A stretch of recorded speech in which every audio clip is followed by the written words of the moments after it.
Hello friends, आप सभी का बहुत बहुत स्वागत है। मैं हूं शिवम कुमार और आप देख रहे हैं BSA ट्रिकी क्लासेस। फ्रेंड्स, आज की इस क्लास में हम डिस्कस करने वाले हैं आपके साथ में आपके यूपी लेखपाल एग्जाम के लिए हिंदी के कुछ बहुत ही महत्वपूर्ण प्रश्न।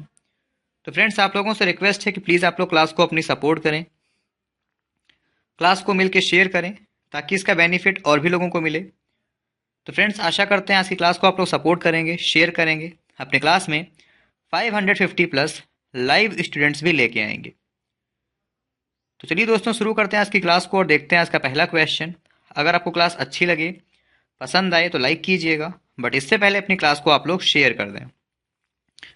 तो फ्रेंड्स, आपका पहला प्रश्न है कि टेढ़े मेढ़े रास्ते 1946 और अपने खिलौने 1957 और भूले बिसरे चित्र 1959, तो ये जो है उपन्यास हैं और ये इनसे संबंधित वर्ष यानी कि इनकी रचना इस वर्ष में हुई है। आप बताएं कि टेढ़े मेढ़े रास्ते, अपने खिलौने और भूले बिसरे चित्र, तो ये उपन्यास किस साहित्यकार के हैं? आपके ऑप्शंस हैं माखनलाल चतुर्वेदी, वासुदेव शरण अग्रवाल, अज्ञेय या भगवती चरण वर्मा।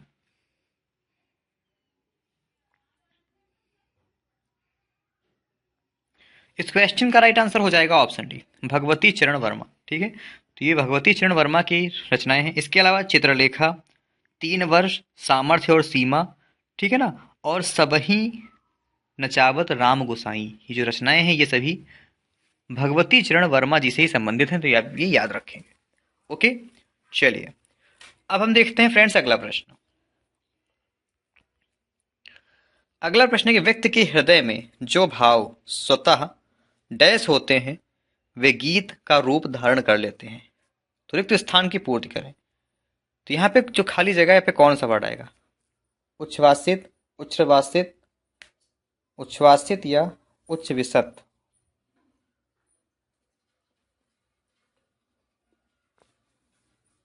Option A उच्छ्वासित। ओके, क्या होते हैं? उच्छ्वासित। उच्छ्वासित की वर्तनी भी आप देख लें, ये शब्द हमारा उच्छ्वासित की वर्तनी की दृष्टि से सही है। Option A is the right answer of this question. Clear? चलिए तो फ्रेंड्स देखते हैं अगला प्रश्न।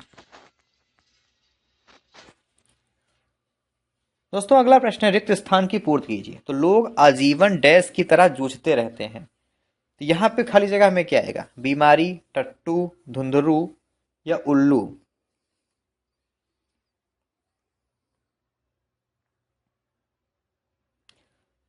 इस क्वेश्चन का राइट आंसर हो जाएगा ऑप्शन बी, टट्टू।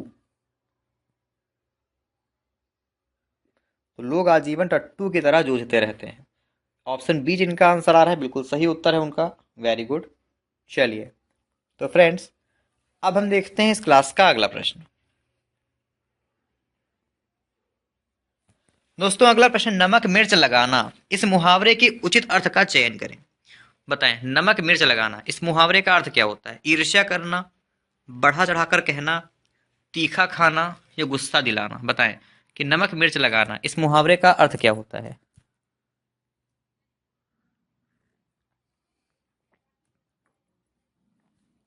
इस क्वेश्चन का राइट आंसर हो जाएगा option D, sorry option B.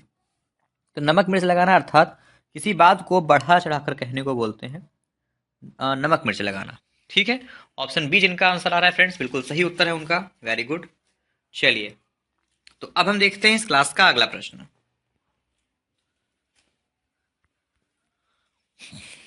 साथियों, अगला प्रश्न है कि दिए गए विकल्पों में से कौन सा विकल्प कालवाचक क्रिया विशेषण नहीं है, क्रिया विशेषण का नहीं है? तो आज तक, बहुधा, भारत, बाहर भीतर या प्रतिवर्ष?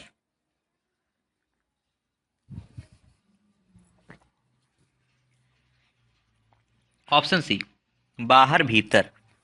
जो बाहर भीतर वर्ड है ये हमारा जो है कालवाचक क्रिया विशेषण का उदाहरण नहीं है। ओके, ये जो है हमारा रीतिवाचक क्रिया विशेषण का उदाहरण है। ठीक है, इसके अलावा आजकल, पहले, अब, तब, कभी कभी, ये सभी हमारे कालवाचक के उदाहरण होते हैं। चलिए अगला प्रश्न है हाथ मलते रह जाना इस मुहावरे का अर्थ स्पष्ट कीजिए। तो क्रोध करना, दुखी होना, पछताना या हाथों को मसलना। हाथ मलते रह जाना इसका अर्थ क्या होता है?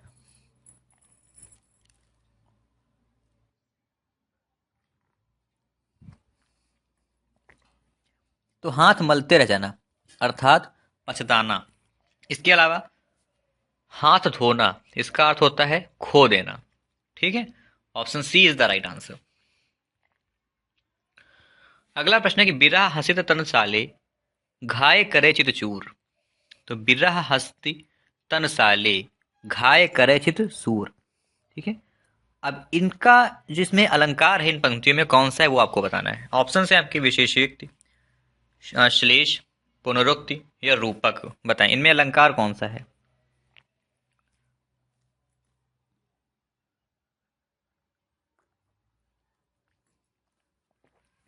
इनमें हमारा रूपक अलंकार है। ठीक है, option D is the right answer of this question.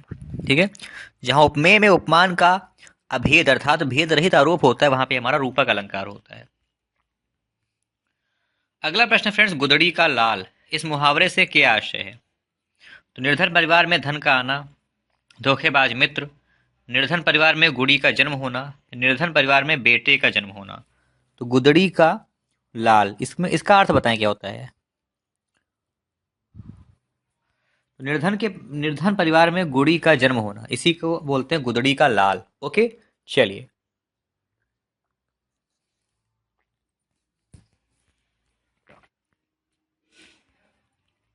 अगला प्रश्न है, बिखरे मोती डैश का पहला कहानी संग्रह है। तो बिखरे मोती किनका पहला कहानी संग्रह है बताएं। ऑप्शन है आपके दूधनाथ सिंह, नंद किशोर नौटियाल, सुभद्रा कुमारी चौहान या बनारसी दास चतुर्वेदी।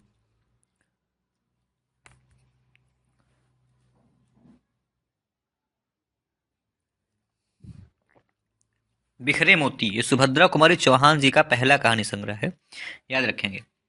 इसका प्रकाशन हुआ था वर्ष 1932 में। कब? वर्ष 1932 में। ठीक है, इसके अलावा इनका एक कहानी संग्रह है, उसका नाम है उन्मादिनी। क्या है? उन्मादिनी। इसका जो प्रकाशन कब हुआ था? 1934 में। तो पहला प्रकाशन है, पहला कहानी संग्रह है बिखरे मोती, दूसरा है उन्मादिनी। ठीक है, दोनों किनके हैं? सुभद्रा कुमारी चौहान जी के। आ रहा है समझ में? चलिए साथियों, अगला प्रश्न है, वह व्यक्ति न्याय प्रिय था, वर्तनीगत त्रुटि सुधारे। तो वह व्यक्त न्याय प्रिय था, वह व्यक्ति न्याय प्रिय था, वह व्यक्त न्याय प्रिय था या वह व्यक्त न्याय प्रिय था। आसान क्वेश्चन है, अच्छा प्रश्न है, बताएं।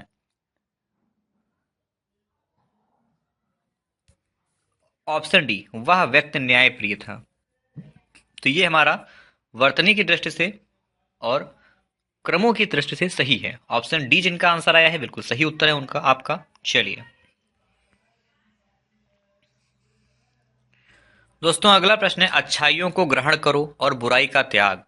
तो रेखांकित शब्द की त्रुटि सुधारें। तो बुराई, बुराइयों का, बुराइयों या बुरा। बताएं इनमें कौन सा जो है आपको सही, मतलब इसमें आपको कौन सा सही करना है। चलिए हम आपको रेखांकित कर देते हैं, बुराई।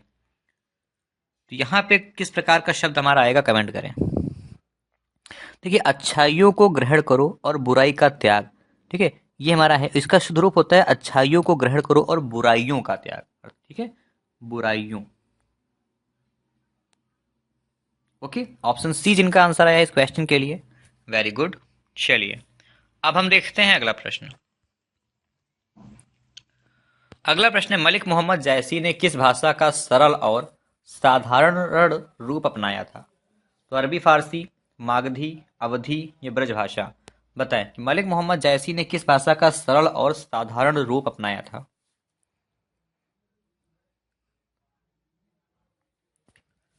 अवधी। ठीक है, इस क्वेश्चन का right answer friends option C हो जाएगा हमारा आंसर। ठीक है, ऑप्शन सी जिनका आंसर है, वेरी गुड। चलिए इनकी रचनाएं कौन कौन सी हैं? पद्मावत, अखरावट, आखिरी कलाम, चित्रलेखा। ठीक है ना, ये सभी इनकी रचनाएं हैं मलिक मोहम्मद जैसी जी की। ये भी इंपॉर्टेंट है, पूछते हैं एग्जाम में, याद रखेंगे। दोस्तों अगला प्रश्न है, स्त्री का बहुवचन बताइए। तो स्त्रियां, स्त्री, स्त्रियों या स्त्रियां। Very easy question. स्त्री का बहुवचन बताएं क्या होता है।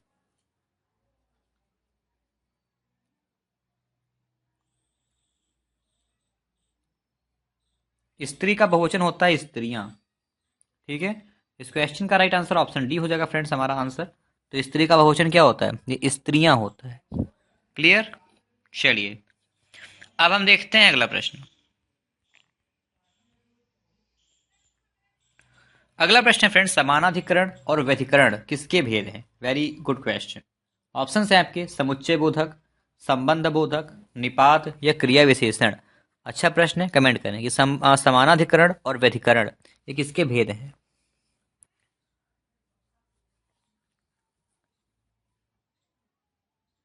तो ये समुच्चय बोधक जो है व्यधिकरण है। ऑप्शन ए जिनका आंसर आ रहा है बिल्कुल सही उत्तर है उनका। समानाधिकरण और व्यधिकरण ये समुच्चय बोधक के भेद होते हैं, ये अव्यय होते हैं समुच्चय बोधक, ठीक है।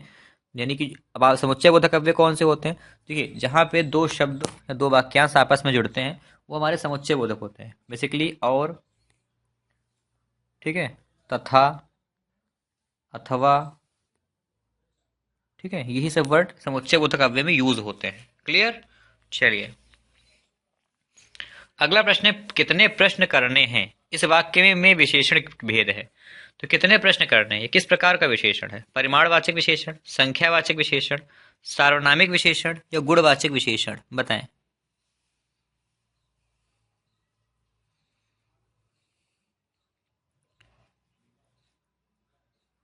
चलिए, तो कितने प्रश्न करने हैं, ठीक है। इस क्वेश्चन का राइट आंसर ऑप्शन बी होगा। ये हमारा संख्यावाचक विशेषण का उदाहरण है, ठीक है। ऑप्शन बी जिनका भी आंसर आया है वेरी गुड, ठीक है। इसके अलावा संख्यावाचक विशेषण के भी दो भेद होते हैं, ठीक है। कौन कौन से? निश्चित संख्यावाचक, अनिश्चित संख्यावाचक, ठीक है, तीन होते हैं। एक हमारा परिमाण बोधक भी होता है।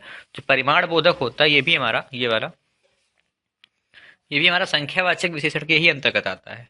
ओके, चलिए, अगला प्रश्न दोस्तों, बहु का बहुवचन क्या है? तो बहुएं, बहुयों, बाहों या बहु? तो फ्रेंड्स कमेंट करें और बताएं कि बहु का बहुवचन क्या होता है।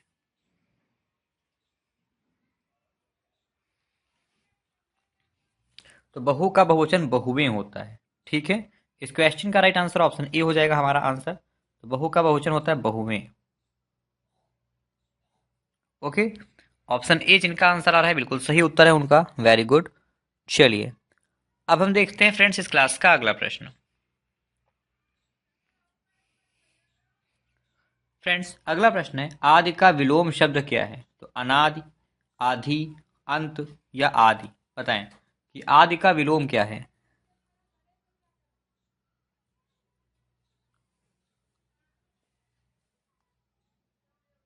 तो आदि का विलोम होता है अंत, ठीक है।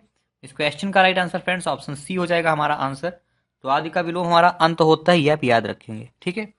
इसके अलावा कुछ और भी आपके सामने डिस्कस कर लेते हैं, जैसे कि अथ, इसका होता है इति, ठीक है। दूसरा हमारा पूछता है आपके एग्जाम में अवनति, या अवनत भी होता है, ठीक है ना। अवनत, जैसे अवनति इसकी सही वर्तनी होती है, इसका होता है उन्नति। ओके, अल्पज्ञ, अल्पज्ञ क्या होता है? ये होता है बहुज्ञ, ठीक है। तो ये सब आप याद रखेंगे। अगला प्रश्न है, कल तापमान अधिक होगा, इस वाक्य का काल पहचानिए। तो किस काल का उदाहरण है कि कल तापमान अधिक होगा? ऑप्शन है आपके पूर्ण भूतकाल, भविष्य काल, भूतकाल या वर्तमान काल। तो कल तापमान अधिक होगा, इस वाक्य, इसमें कौन सा काल है इस वाक्य में? बताएं।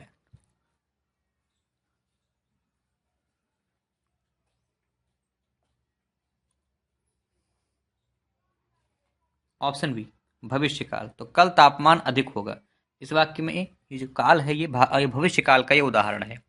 ऑप्शन बी जिनका भी आंसर आया है बिल्कुल सही उत्तर है उनका, वेरी गुड। चलिए, अब हम देखते हैं अगला प्रश्न। साथियों अगला प्रश्न आपका बहुत ही इंपॉर्टेंट है कि काशी का 80 किसकी रचना है? ऑप्शन है आपके काशीनाथ सिंह, भगवान दास मोरवाल मोरवाल, गोविंद मिश्र या संदीप लोटलीकर। तो काशी का 80 ये रचना किसकी है, बताएं।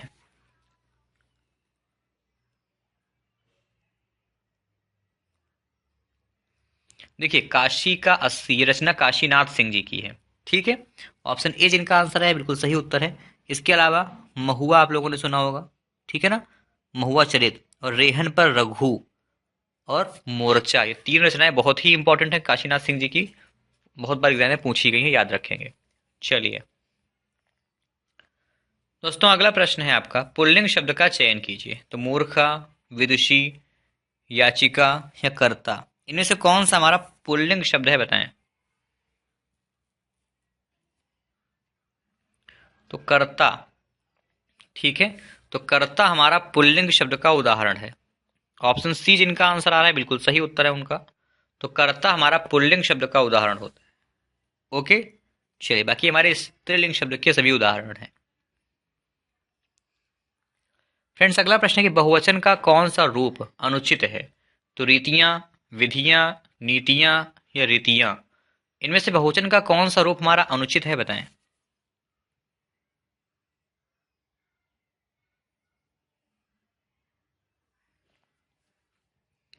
इस क्वेश्चन का राइट आंसर हो जाएगा ऑप्शन ए, रीतियां। ठीक है, तो रीतियां ये हमारा बहुवचन की दृष्टि से गलत है। ठीक है, तो इसका सही क्या होता है, देखिए रीतियां होता है। रीतियां लिखा हुआ है जबकि रीतियां होता है। इस प्रकार से जो वर्तनी होती है ये शुद्ध है। ओके, चलिए फ्रेंड्स अगला प्रश्न है, नीचे दिए गए विकल्पों में से कौन सा विकल्प गलत है। तो बादल, मेघ, वायु, समीर, चलिए तो हमारा पहले गलत हो गया। ठीक है, और यही हमारा सही है। जब गलत ही पूछा गया है तो ये गलत है, क्योंकि बादल, मेघ और वायु, समीर, तो ये सभी हमारे गलत है, क्योंकि बादल का मेघ होता है। ठीक है, इसके अलावा वायु और समीर सभी हवा के पर्यायवाची होते हैं। ठीक है, चलिए तो अब हम देखते हैं इस क्लास का अगला प्रश्न। बाकी देखिए, युद्ध, रण, संग्राम, युद्ध का रण होता है, संग्राम होता है, समर होता है। समर बहुत पूछता है एग्जाम में, याद रखेंगे ये युद्ध यानी कि युद्ध का ये पर्यायवाची होता है। इसके अलावा सहचर का पर्यायवाची क्या होते हैं, संगी, साथी और दोस्त, ये जो है सहचर के होते हैं। बाकी मत्स्य के पर्यायवाची क्या होते हैं, मछली, मीन और मकर। ठीक है, मकर मछली का होता है, इसको आप मकड़े का मत कीजिएगा। ठीक है, चलिए दोस्तों अगला प्रश्न है, हिंदी साहित्य अकादमी से पुरस्कृत रचना काल सुनना मुझे किसकी कृति है। तो कुछ मिसप्रिंट लग रहा है। तो कल सुनना मुझे, तो जो रचना है कि कल सुनना मुझे, ये किसकी कृति है, बताएं। धूमिल, श्रीलाल शुक्ल, भीष्म साहनी या यशपाल। तो कल सुनना मुझे ये किसकी रचना है, कमेंट करें।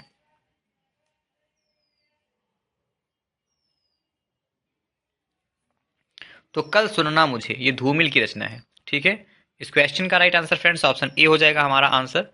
तो ये जो धूमिल की रचना है। ओके, चलिए अब हम देखते हैं इस क्लास का अगला प्रश्न।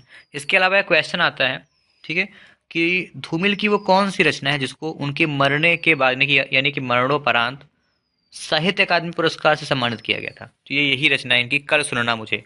इसको इनकी जो है मरणोपरांत 1979 में साहित्य अकादमी पुरस्कार से सम्मानित किया गया था। आ रहा है समझ में, चलिए अगला प्रश्न दोस्तों कि निम्नलिखित में से अशुद्ध वाक्य का चुनाव कीजिए। तो हम किसी से कुछ नहीं कहना, हमें किसी से कुछ नहीं कहना, मुझे वही सामान लेना है, कल तुमको कहाँ जाना है, जिसे देखो वह व्यस्त है, इनमें से कौन सा वाक्य अशुद्ध है, बताएं।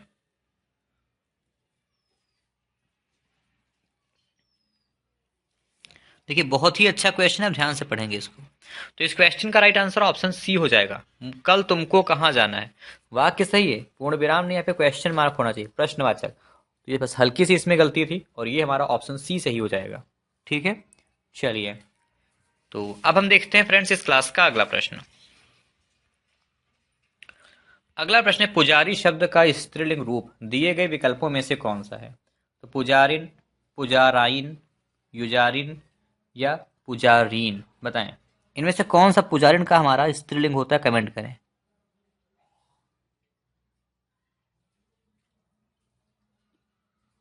चलिए तो फ्रेंड्स देखिए, इस क्वेश्चन का आंसर आप लोग अपने कमेंट बॉक्स में देंगे। ठीक है, बहुत ही आसान प्रश्न है, चलिए डिस्कस कर लेते हैं। पुजारिन, ठीक है, तो पुजारिन होता है ऑप्शन ए में जो वर्तनी दी हुई है पुजारिन की, ये हमारा सही उत्तर है। चलिए अब हम देखते हैं अगला प्रश्न। दोस्तों अगला प्रश्न है, गुण के विपरीत नाम इसके अर्थ को दर्शाती उपयुक्त लोकोक्ति का चयन कीजिए। तो आंख का अंधा नाम नयन सुख, आंख के अंधे गांठ के पूरे, अंधों में काना राजा या अपना हाथ जगन्नाथ। गुण के विपरीत नाम, इसके लिए कौन सा इनमें एक लोकोक्ति है, इसके लिए सही होगी, कमेंट करें।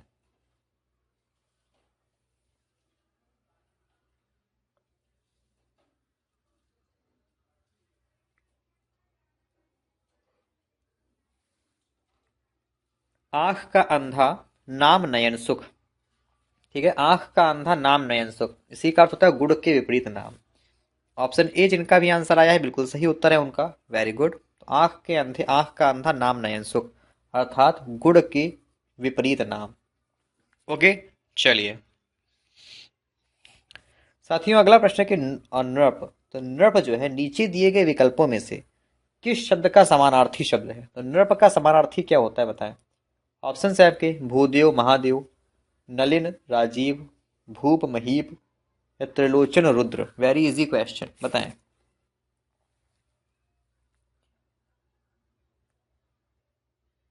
देखिए, नृप का अर्थ होता है राजा, भूप। ठीक है, ये भूप और महीप ये जो है हमारे नृप के समानार्थी होते हैं। तो ऐसे में जिनका आंसर ऑप्शन सी आया है बिल्कुल सही उत्तर है उनका, वेरी गुड। ठीक है, तो भूप और महीप, ठीक है, यही होते हैं। ऑप्शन सी जिनका आंसर आ रहा है बिल्कुल सही उत्तर है उनका, वेरी गुड। चलिए अब हम देखते हैं अगला प्रश्न।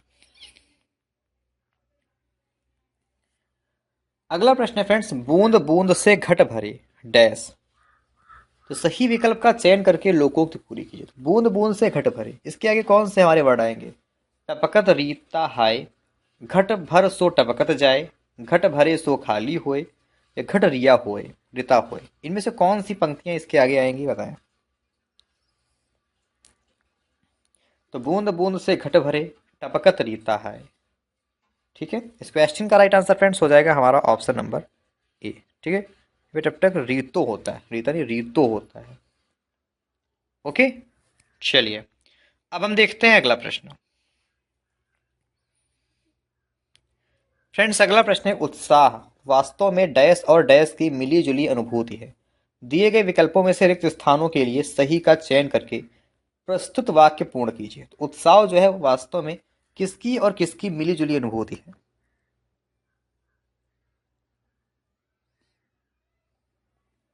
तो कर्म और फल। ठीक है, उत्साह जो है वास्तव में कर्म और फल की मिली जुली अनुभूति है। ऑप्शन ए जिनका भी आंसर आ रहा है बिल्कुल सही उत्तर है उनका, वेरी गुड। चलिए डियर फ्रेंड्स, तो अब हम ले चलते हैं आपको आगे इस क्लास के अगले प्रश्न की तरफ।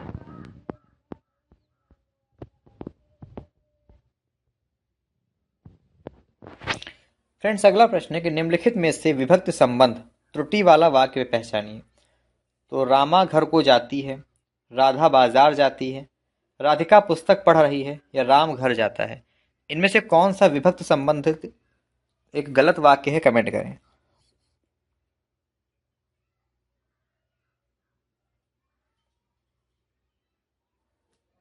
तो रामा घर को जाती है, रामा नहीं रमा घर को जाती है। ठीक है, तो ये हमारा त्रुटिपूर्ण वाक्य है। इस क्वेश्चन का राइट आंसर हो जाएगा हमारा ऑप्शन नंबर ए। क्लियर, चलिए और इस पंक्ति में दूसरी जो हमारी मिस्टेक है वो है। अबे एक वचन के लिए है का यूज होता है, बहुवचन के लिए है का होता है। ठीक है दोस्तों, अगला प्रश्न है, इनमें से कौन सा विकल्प असंगत है? तो हरी वाली, अभी प्लस यान, उप प्लस हार, या पत्थर प्लस ईला। इनमें से कौन सा हमारा गलत है बताएं।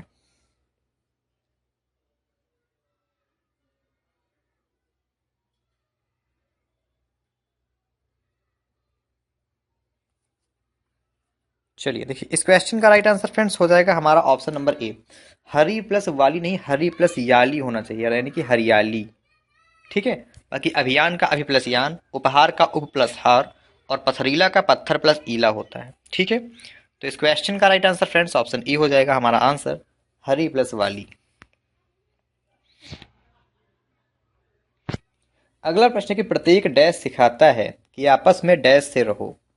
दिए गए विकल्प में से रिक्त स्थान को के लिए सही का चयन करके प्रस्तुत वाक्य पूर्ण कीजिए। तो प्रत्येक क्या सिखाता है कि क्या आपस में कैसे रहो? धर्म भाईचारे, व्यक्ति स्वार्थ, समाज मित्रता, या व्यक्ति मिलजुल। वेरी इजी क्वेश्चन, बताएं।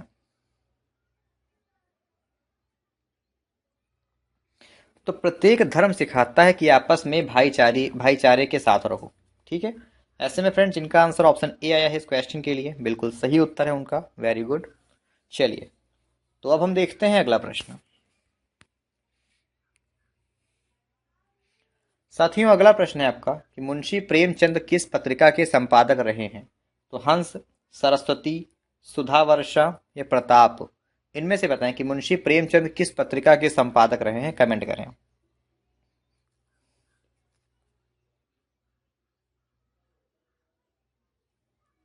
देखिए, जो हंस पत्रिका है, ठीक है, इसके संपादक रहे हैं मुंशी प्रेमचंद जी। तो ऑप्शन बी है हमारा, है ए प्लेस पे, ठीक है। तो हंस पत्रिका के संपादक, इसके अलावा मर्यादा, ठीक है, और माधुरी, ये जो पत्रिकाएं हैं इनका संपादन भी मुंशी प्रेमचंद जी ने किया है, ठीक है ना। ठीक है, और मुंशी प्रेमचंद जी ने ये जो हंस समाचार पत्र है, ये इनका ही ये समाचार पत्र था जिसको इन्होंने वर्ष 1930 में निकाला था। क्लियर। चलिए, अब हम देखते हैं अगला प्रश्न। साथियों, अगला प्रश्न है, इनमें से नागार्जुन द्वारा रचित रचना कौन सी नहीं है? तो उस जनपद का कवि हूँ, बादलों को घिरते देखा, तुमने कहा था, पुरानी ज्योतियों का कार्य। Very easy question. इनमें से नागार्जुन की रचना कौन सी नहीं है, बताएं।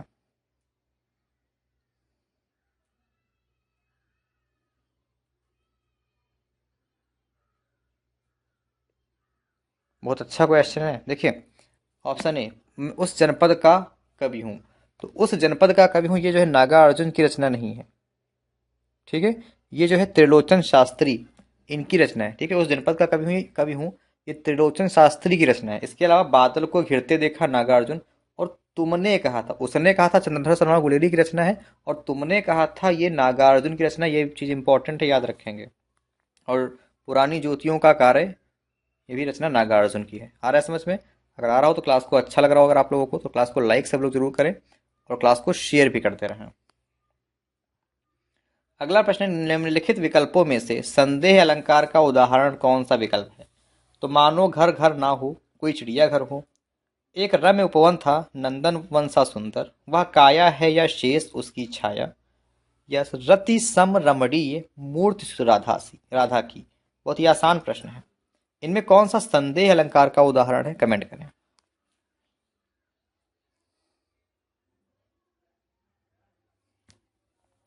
तो यह काया है या शेष उसकी छाया। तो इसमें जो है कवि को या कवियत्री को जो है संदेह हो गया है, ठीक है, कि ये काया है या शेष उसकी छाया ही है। तो यहाँ पे हमारा संदेह अलंकार है। ऑप्शन सी जिनका आंसर आया है इस क्वेश्चन के लिए, बिल्कुल सही उत्तर है उनका। Very good.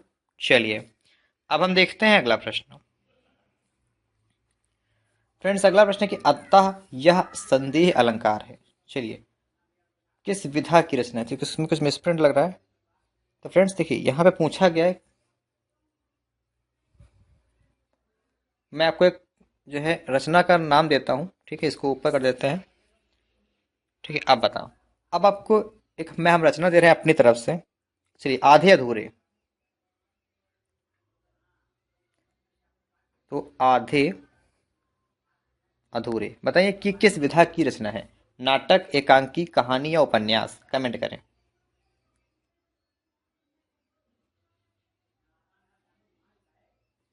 नाटक, ठीक है। तो आधे अधूरे नाटक विधा पर आधारित एक रचना है, ठीक है। तो यह भी याद रखेंगे। ओके।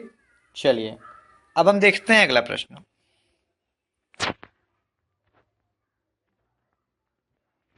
दोस्तों, अगला प्रश्न है, पिछले 2 दिनों से ठंड पड़ रही थी, सॉरी, पिछले दो दिनों से पड़ रही ठंड और शीतलहर से डैश का जीवन अस्त व्यस्त हो गया है। तो यहाँ पे क्या करेंगे, कौन से वर्ड आएंगे? तो इनमें दिए गए विकल्पों में से सही वाक्य का चयन करके वाक्य पूर्ण कीजिए। तो व्यक्ति, जन, व्यक्तिगत या लॉग, यहाँ पे लोग होना चाहिए। यहाँ पे ऑप्शन बी वाला जो जन लिखा हुआ, ये वर्ड यहाँ पे ये लिखा जाएगा जन, यानी कि पिछले 2 दिनों से पड़ रही ठंड और शीतलहर से जनजीवन अस्त व्यस्त हो गया है, ठीक है। ऑप्शन बी जिनका भी आंसर आया है, वेरी गुड, ठीक है, जनजीवन। क्लियर। चलिए, अब हम देखते हैं अगला प्रश्न। फ्रेंड्स, अगला प्रश्न है कि पूर्ववर्ती का विलोम शब्द दिए गए विकल्पों में से कौन सा है? पूर्वज, परव्रत, पूर्वव्रत या परवर्ती।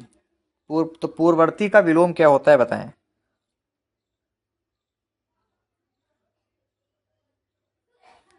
तो पूर्ववर्ती का विलोम परवर्ती होता है। ठीक है, इस क्वेश्चन का राइट आंसर ऑप्शन डी हो जाएगा हमारा आंसर। पूर्ववर्ती का विलोम क्या होता है? ये परवर्ती होता है। ओके, ऑप्शन डी जिनका भी आंसर आ रहा है बिल्कुल सही उत्तर है उनका। Very good. चलिए, अब हम देखते हैं साथियों इस क्लास का अगला प्रश्न।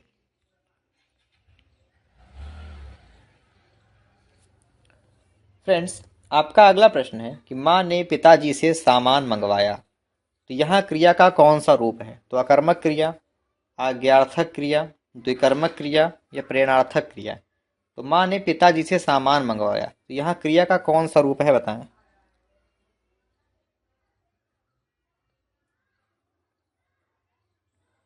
तो ये जो है प्रेरणार्थक क्रिया का उदाहरण है। ठीक है, तो माँ ने पिताजी से सामान मंगवाया, यह जो है क्रिया का, इसमें क्रिया का प्रेरणार्थक रूप है। ऑप्शन डी जिनका आंसर आ रहा है बिल्कुल सही उत्तर है उनका। ये प्रेरणार्थक क्रिया का उदाहरण है, याद रखेंगे। ओके, चलिए, तो अब हम देखते हैं अगला प्रश्न।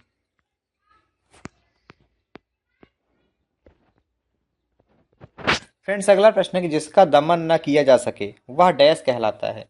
दिए गए विकल्पों में से सही का चयन करके वाक्य पूर्ण कीजिए। तो कृतज्ञ, अदम्य, दम्य या दामिनी। जिसका दमन न किया जा सके, इसके लिए एक शब्द क्या होता है बताएं।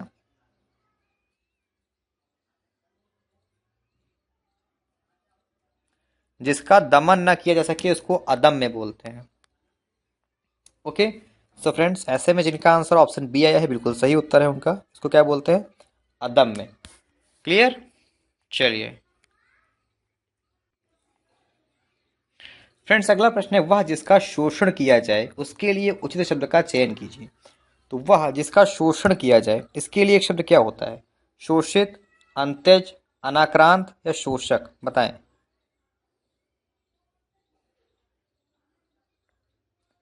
देखिए, वह जिसका शोषण किया जाए इसको हम बोलते हैं शोषक।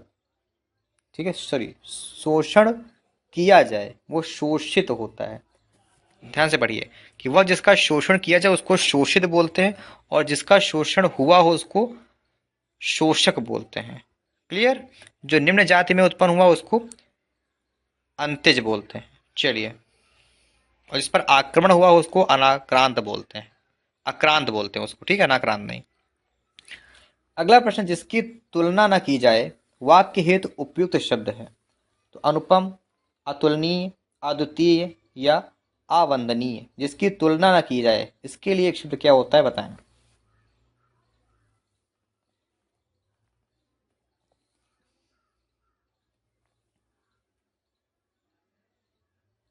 देखिए, जिसकी तुलना न की जा सके उसको हम अतुलनीय बोलते हैं। याद रखेंगे। ठीक है, कि जिसकी तुलना न की जा सके उसको अतुलनीय बोलते हैं।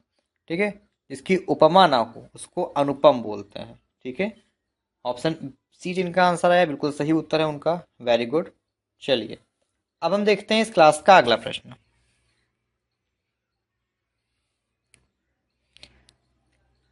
दोस्तों, अगला प्रश्न है कि किसी बड़े आदमी के निधन की वार्षिक तिथि के लिए उचित वाक्य है। तो जन्मदिन, जन्मोत्सव, पुण्यतिथि या वार्षिकोत्सव, बताएं। किसी बड़े आदमी के निधन की वार्षिक तिथि को क्या बोलते हैं?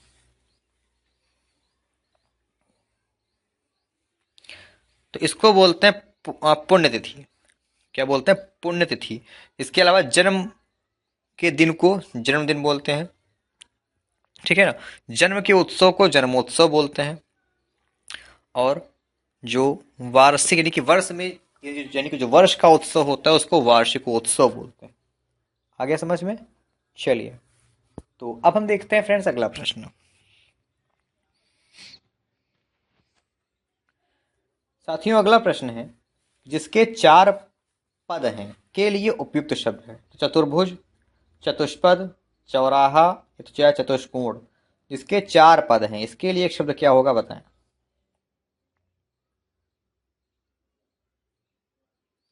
देखिए, जिसके चार पद हैं, ठीक है ना, इसको बोलते हैं चतुष्पद। इसकी चार भुजाएं हैं इसको बोलते हैं चतुर्भुज। ठीक है ना, चार राहों का जो समूह होता है उसको चौराहा बोलते हैं, और जो यहाँ चार कोण होते हैं उसको चतुष्कोण बोलते हैं। ठीक है, चलिए, तो अब हम देखते हैं इस क्लास का अगला प्रश्न। साथियों, अगला प्रश्न है, दिए गए वाक्य में कौन सा वाक्य निर्भय शब्द के लिए उपयुक्त है? जो किसी से न डरे, जिसे किसी का भय ना हो, जो पुरुष कायर या कुत्सित है, जिसमें उत्साह ना हो। बताएं कि निर्भय का अर्थ क्या होता है।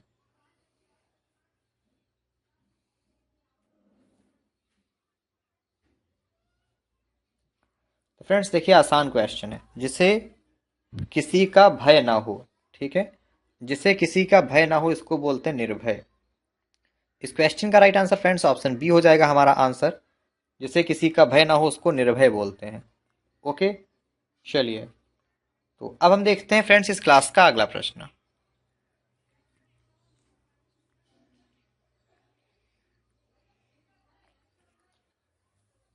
दोस्तों, आपका अगला प्रश्न है कि जो दान पर चलता है, दिए गए शब्दों में से कौन सा शब्द सही है। तो इसको आप लोग अपने होमवर्क में बताएंगे। बहुत ही आसान प्रश्न है कि जो दान पर चलता हो उसके लिए एक शब्द क्या हो। दानव्रति, अकिंचन, अनुदान या आकाशव्रति। बहुत ही आसान प्रश्न है। जो दान पर चलता हो इसके लिए एक शब्द हमारा क्या होगा। तो इस क्वेश्चन का आंसर आप लोग अपने कमेंट बॉक्स में कमेंट करके बताएंगे। ओके, चलिए, तो अब हम देखते हैं अगला प्रश्न।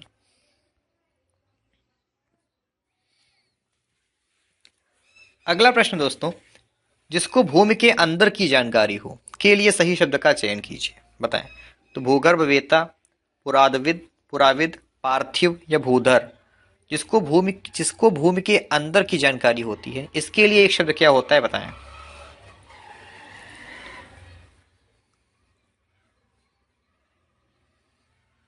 इसको बोलते हैं भूगर्भवेत्ता। ठीक है ना, ऑप्शन बी है कि ए प्लेस पे है। तो भूगर्भवेत्ता बोलते हैं जिसको भूमि के अंदर की जानकारी होती है। So option B is the right answer of this question. Okay friends, चलिए दोस्तों, ले चलते हैं आपको आगे इस क्लास के अगले क्वेश्चन की तरफ। दोस्तों, अगला प्रश्न जो क्षमा पाने लायक है के लिए उपयुक्त शब्द का चयन कीजिए। क्षम्य, अक्षम्य, दुर्धर्ष या सर्वमान्य। जो क्षमा पाने लायक है उसको क्या बोलते हैं। बताएं।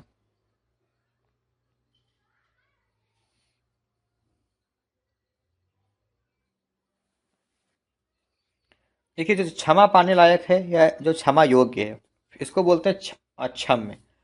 जो क्षमा पाने लायक ना हो या जो क्षमा के योग्य ना हो इसको अक्षम्य बोलते हैं। ठीक है ना, जिसे वशवर्ती बनाना कठिन हो इसको दुर्धर्ष बोलते हैं। ओके, सो ऑप्शन ए जिनका आंसर आया है इस क्वेश्चन के लिए, वेरी गुड। चलिए माय डियर फ्रेंड्स, अब हम देखते हैं अगला प्रश्न। दोस्तों, अगला प्रश्न है कि बहुत तेज चलने वाला के लिए एक शब्द है। तो पश्चगामी, द्रुतगामी, शीघ्रगामी, अनुगामी। बताएं। बहुत तेज चलने वाला, इसके लिए एक शब्द क्या होता है।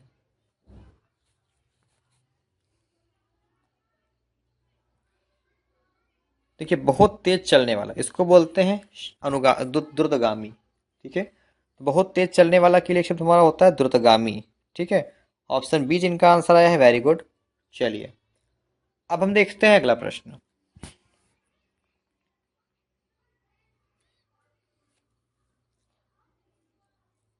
दोस्तों, आपका अगला प्रश्न है, दिए गए शब्दों में से कौन सा शब्द जो अवैध संतान हो वाक्य के लिए उपयुक्त है। बताएं। तो कुलीन, जारज, दत्तक, अंत्यज। बताएं, इनमें से कौन सा अवैध संतान के लिए उपयुक्त शब्द है। बताएं।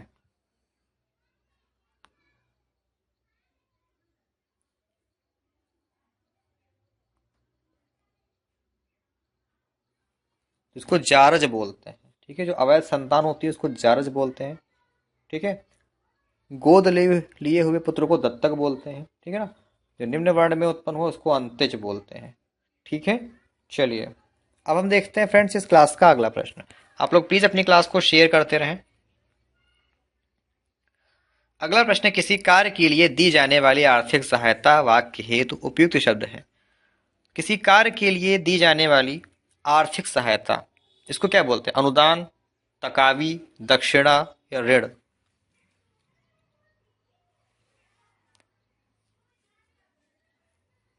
इसको बोलते हैं अनुदान। ठीक है, तो किसी कार्य के लिए दी जाने वाली आर्थिक सहायता के लिए हमारा एक शब्द होता है अनुदान। ऑप्शन ए अगर आपने चुना है इस क्वेश्चन का आंसर तो बिल्कुल सही उत्तर है ये आपका। माय डियर फ्रेंड्स, ले चलते हैं आपको इस क्लास के अगले प्रश्न की तरफ। दोस्तों अगला प्रश्न है जीने की इच्छा। तो जीने की इच्छा के लिए एक शब्द क्या होता है? जिज्ञासु, जिगीषु, जिजीविषा या पिपासु? बताएं। जीने की इच्छा, इसके लिए एक शब्द क्या होता है?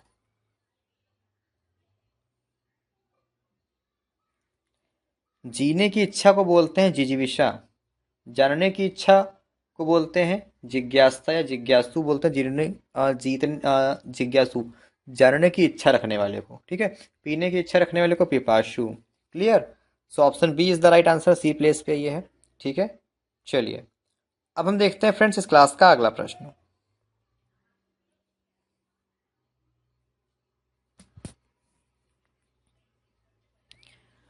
फ्रेंड्स अगला प्रश्न है आपका कि प्रज्ञा चक्षु के लिए वाक्यांश।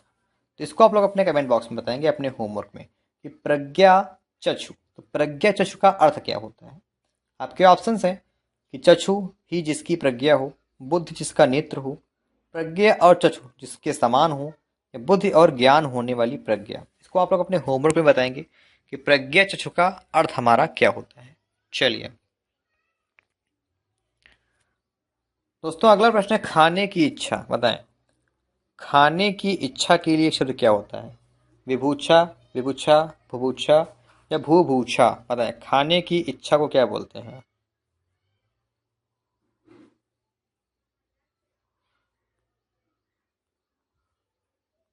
चलिए इसमें पूछा गया फ्रेंड्स खाने की इच्छा, इसको बोलते हैं बुभूछा। ओके, इस क्वेश्चन का right answer friends option B होगा। ये बुभूछा जो ऑप्शन बी में लिखा हुआ है यानी कि सी प्लेस पे, ठीक है। तो ये शब्द हमारा वर्तनी की दृष्टि से बिल्कुल सही होता है। Clear friends? चलिए अब हम देखते हैं अगला प्रश्न। साथियों अगला प्रश्न है बिना पलक झपकाए के लिए एक शब्द है। तो निष्पलक, निष्प्रह, निर्निमेष या निर्विकार? बिना पलक झपकाए इसके लिए एक शब्द क्या होता है? कमेंट करें।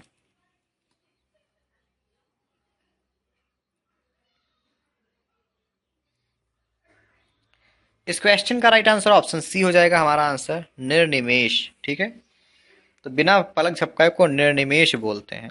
ऑप्शन सी जिनका आंसर आया है इस क्वेश्चन के लिए बिल्कुल सही उत्तर है उनका। Very good. चलिए अब हम देखते हैं अगला प्रश्न।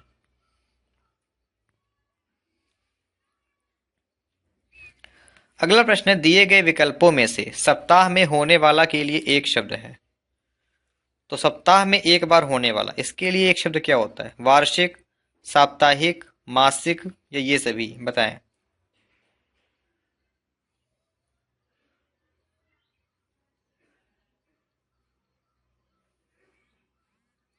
सप्ताह में एक बार होने वाले को साप्ताहिक बोलते हैं, वर्ष में एक बार होने वाले को वार्षिक, माह में एक बार होने वाले को मासिक बोलते हैं, ठीक है।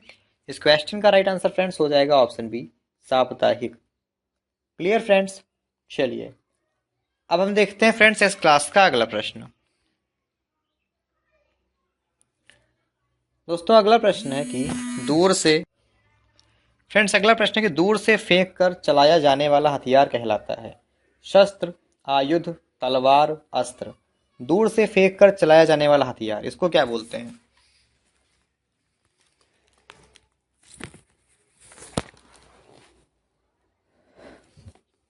चलिए इसको भी आप लोग अपने होमवर्क में बताएंगे। बहुत ही आसान प्रश्न है कि फेंक कर चलाया जाने वाला हथियार को क्या बोलते हैं और हाथ से चलाए जाने वाले हथियार को क्या बोलते हैं, ठीक है। चलिए देखते हैं इस क्लास का अगला प्रश्न।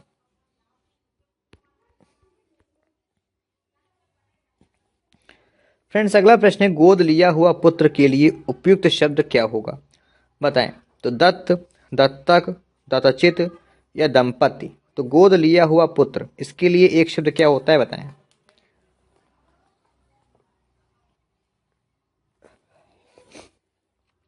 गोद लिया हुआ पुत्र को दत्तक बोलते हैं, ठीक है। इस क्वेश्चन का राइट आंसर फ्रेंड्स हमारा ऑप्शन बी हो जाएगा आंसर। तो गोद लिया हुआ पुत्र, इसके लिए एक शब्द हमारा होता है दत्तक। ओके, चलिए तो फ्रेंड्स अब हम देखते हैं इस क्लास का अगला प्रश्न।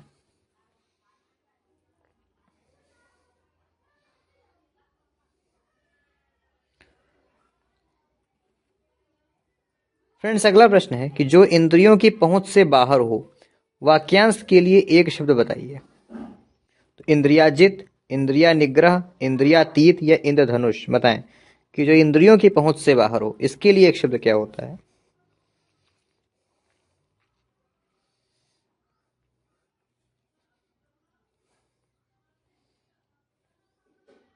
ऑप्शन सी,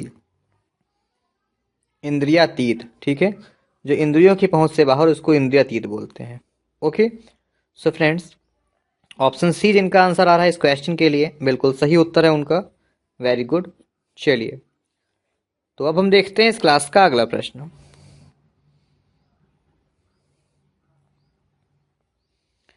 फ्रेंड्स, अगला प्रश्न है कि तर्क के द्वारा जो माना गया हो, वाक्यांश के लिए एक शब्द निम्नलिखित में से क्या होगा। अच्छा प्रश्न है। तो तर्क सम्मत, तर्क संगत, तकावी या तटस्थ। तो तर्क के द्वारा जो माना गया हो, इसके लिए एक शब्द क्या होता है, कमेंट करें।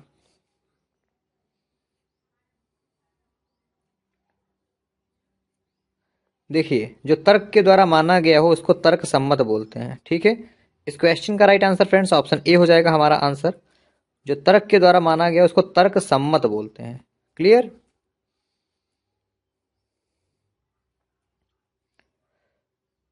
फ्रेंड्स, अगला प्रश्न है आपका कि निम्नलिखित युग्मों में से एक समास की दृष्टि से अशुद्ध है। अच्छा प्रश्न, इनमें से कौन सा एक समास की दृष्टि से अशुद्ध शब्द है, बताएं हमको। ऑप्शन है आपके भरपेट, अव्ययी भाव, सही बात है। दाल रोटी, तो दाल और रोटी में हमारा द्वंद्व समास, ये भी सही है। रसोई घर, यानी कि रसोई के लिए घर, ये भी हमारा सही है, तत्पुरुष समास इसमें है। चाल चलन, ये गलत है। चाल और चलन, ठीक है, इसमें हमारा द्वंद्व समास होता है, अव्ययी भाव नहीं होता है। तो इस क्वेश्चन का right answer friends option D हो जाएगा हमारा आंसर, चाल चलन अव्ययी भाव।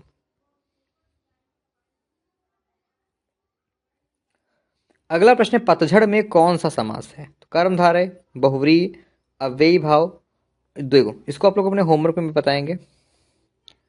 ठीक है, कि पतझड़ में हमारा समास कौन सा प्रयुक्त है। क्लियर। चलिए साथियों, देखते हैं इस क्लास का अगला प्रश्न।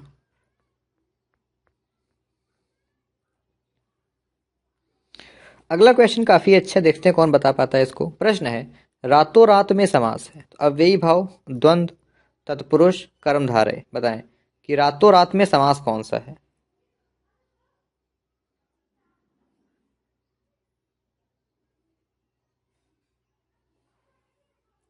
तो रातों रात में हमारा तत्पुरुष समास है।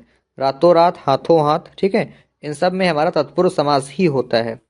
ठीक है, तो सी प्लेस पे बी ऑप्शन तत्पुरुष is the right answer. Okay, तो फ्रेंड्स आप लोग इस क्लास को अब लास्ट टाइम एक बार शेयर कर दें। ठीक है, तो प्लीज़ क्लास को सब लोग शेयर करते रहें। देखते हैं अगला प्रश्न।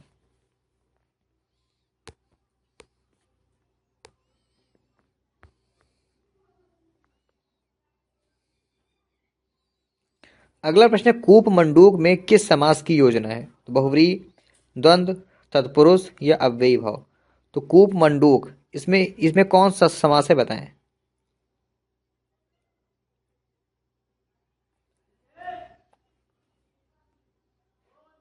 इस क्वेश्चन का राइट आंसर हो जाएगा ऑप्शन सी, तत्पुरुष समास। ठीक है, तो कूप मंडूक में हमारा तत्पुरुष समास है, याद रखेंगे। ऑप्शन सी फ्रेंड्स, जिनका भी आंसर आया इस क्वेश्चन के लिए, बिल्कुल सही उत्तर है उनका। Very good. चलिए, अब हम देखते हैं इस क्लास का अगला प्रश्न।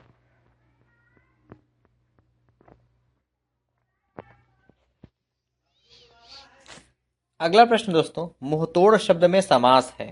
तत्पुरुष, अव्ययी भाव, कर्मधारय या द्विगु। बताएं कि मुंहतोड़ शब्द में समास कौन सा है।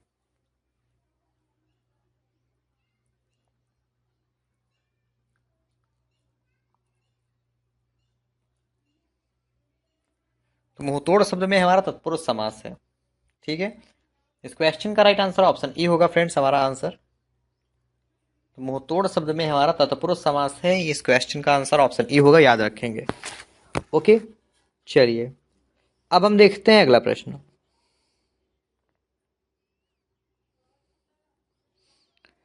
माय डियर फ्रेंड्स, आपका अगला प्रश्न है, रसोई घर का समास विग्रह है। तो रसोई के लिए घर, रसोई का घर, घर की रसोई या रसोई का घर। बताएं रसोई घर का समास विग्रह क्या होता है, कमेंट करें।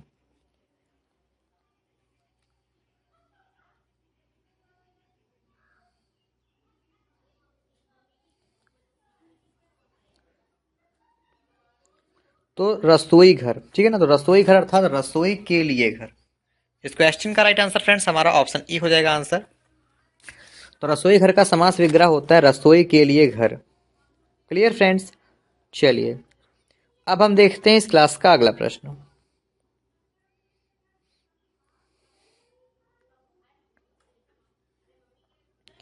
फ्रेंड्स अगला प्रश्न है, क्रिया का आधार सूचित करने वाला कारक है। तो अपादान कारक, संबंध कारक, अधिकरण कारक या संप्रदान कारक। बताएं कि ऐसा कौन सा कारक है जो कि क्रिया का आधार सूचित करता है।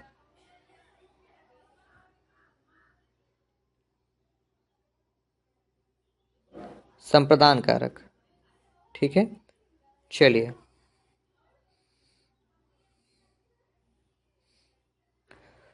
डियर फ्रेंड्स आपका अगला प्रश्न है आपके सामने, नीलोत्पल शब्द में समास है। तो अव्ययी भाव, तत्पुरुष, कर्मधारय, बहुव्रीहि। बताएं कि नीलोत्पल शब्द में समास कौन सा है।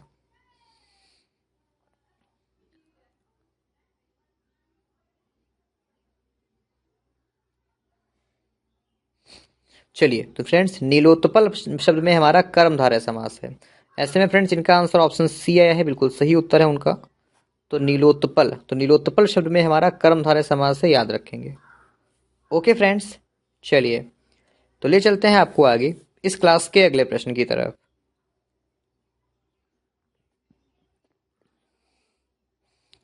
फ्रेंड्स आपका अगला प्रश्न है कि मनमाना में कौन सा समास है। तो अव्ययी भाव, कर्मधारय, तत्पुरुष या बहुव्रीहि। बताएं कि मनमाना में कौन सा समास है।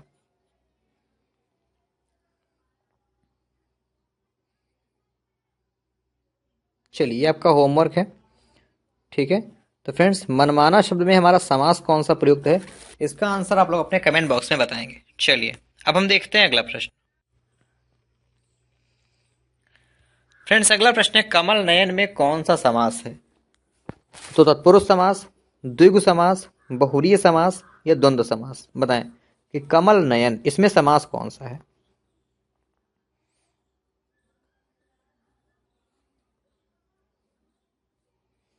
तो कमल नयन में हमारा बहुव्रीहि समास है। कमल नयन अर्थात कमल के समान नयन, यानी कि विष्णु जी। तो विष्णु जी की नेत्रों को, नयन को कमल के समान माना जाता है। तो इसमें हमारा कमल नयन में बहुव्रीहि समास है, याद रखेंगे। ओके। चलिए अब हम देखते हैं अगला प्रश्न।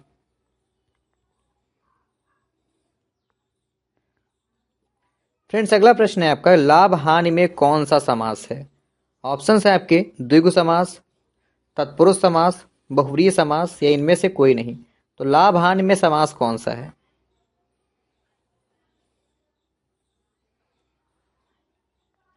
तो लाभ हानि में हमारा देखिए द्वंद्व समास होता है।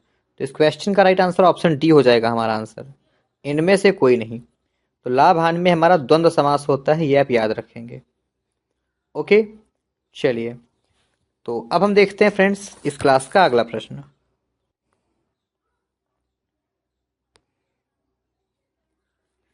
दोस्तों अगला प्रश्न है, पंचवटी शब्द में प्रयुक्त समास का नाम बताइए। द्विगु समास, तत्पुरुष समास, बहुव्रीहि समास या अव्ययी भाव समास। बताएं कि पंचवटी में कौन सा समास है।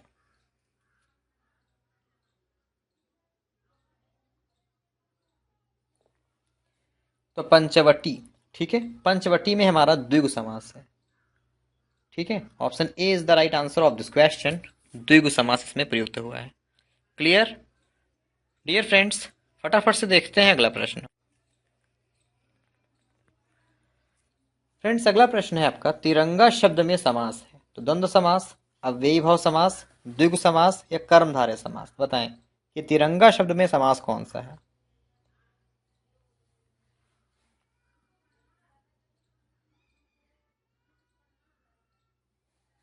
तो तिरंगा शब्द में हमारा द्विगु समास है। ठीक है, इस क्वेश्चन का राइट आंसर फ्रेंड्स हो जाएगा ऑप्शन सी। तिरंगा शब्द में हमारा द्विगु समास से, याद रखेंगे। क्लियर। चलिए देखते हैं अगला प्रश्न। डियर फ्रेंड्स आपका अगला प्रश्न है, लंबोदर उदाहरण है। बहुव्रीहि समास, द्विगु समास, द्वंद्व समास, कर्मधारय समास। बताएं कि लंबोदर किसका उदाहरण है।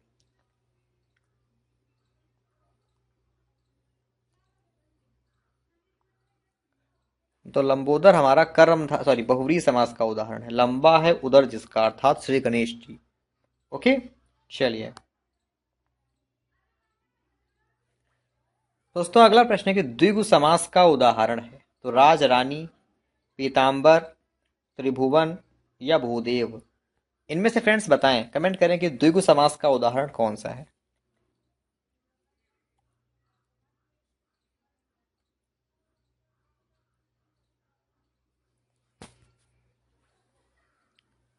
इस क्वेश्चन का राइट आंसर हो जाएगा फ्रेंड्स हमारा ऑप्शन सी, त्रिभुवन। तो त्रिभुवन हमारा द्विगु समास का उदाहरण है। Option C is the right answer of this question, त्रिभुवन।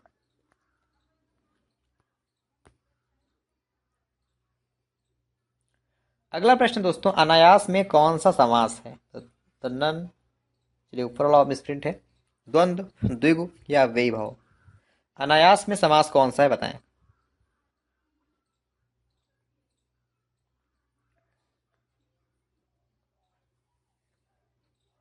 अनायास में हमारा अव्ययी भाव समास है। इस क्वेश्चन का राइट आंसर फ्रेंड्स हो जाएगा ऑप्शन डी। ठीक है, तो अनायास में हमारा अव्ययी भाव समास है, याद रखेंगे। ओके, चलिए माय डियर फ्रेंड्स, ले चलते हैं आपको इस क्लास के अगले प्रश्न की तरफ। फ्रेंड्स, अगला प्रश्न है आपका, नवग्रह में कौन सा समास है। तो द्विगु, तत्पुरुष, द्वंद्व, कर्मधारय। फटाफट से कमेंट करें, बताएं कि नवग्रह में समास कौन सा है।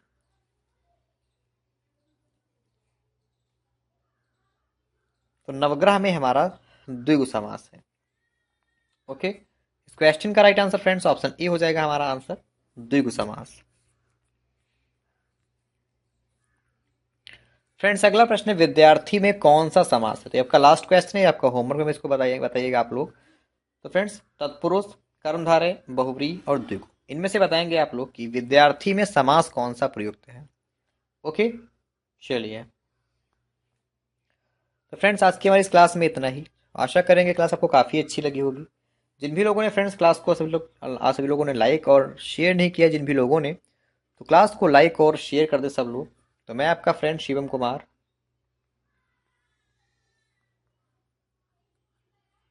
मिलता हूँ आपसे नेक्स्ट क्लास में। तब तक के लिए आप लोग अपना ख्याल रखें, सेफ रहें, पढ़ाई करते रहें। Take care friends, bye bye.